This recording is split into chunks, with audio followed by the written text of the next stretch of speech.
কোলাঘাটে মজুদ বেআইনি বাজিতে বিস্ফোরণ কাণ্ডে বাড়ির মালিককে গ্রেফতার করেছে পুলিশ। জানা গিয়েছে পশ্চিম মেদিনীপুরের দাসপুর থেকে আনন্দ মাইতিকে গ্রেফতার করা হয়েছে। মঙ্গলবার কোলাঘাট পুলিশ তাকে তমলুক আদালতে পেশ করে। আদালতে আনন্দ মাইতি জানিয়েছেন কিভাবে বাজি বিস্ফোরণ হয়েছে তা জানেন না তিনি।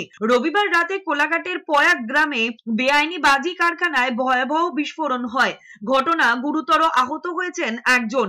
বিস্ফোরণের অভিঘাতে আশেপাশের 4-5টি বাড়ি ক্ষতিগ্রস্ত হয়। সূত্রের খবর, এই গ্রামে বেশ কিছু বাড়িতে বেআইনি বাজি তৈরি হতো। গত বছর 16ই মে এগরার খাদিকুলে বেআইনি বাজি কারখানায় বিস্ফোরণ হয়েছিল। মৃত্যু হয় বেআইনি বাজি কারখানার মালিক ভানু বাগ সহ 12 জনের। এরপরেও কিভাবে বেআইনি বাজি কারখানা চলছে তা নিয়ে উঠছে প্রশ্ন। বাজি বিস্ফোরণ যার বাড়িতে হয়েছিল ওনাকে আমরা কালকে অ্যারেস্ট করেছি। এর সাথে কারা কারা যুক্ত আছে তাদেরকে অ্যারেস্ট করা।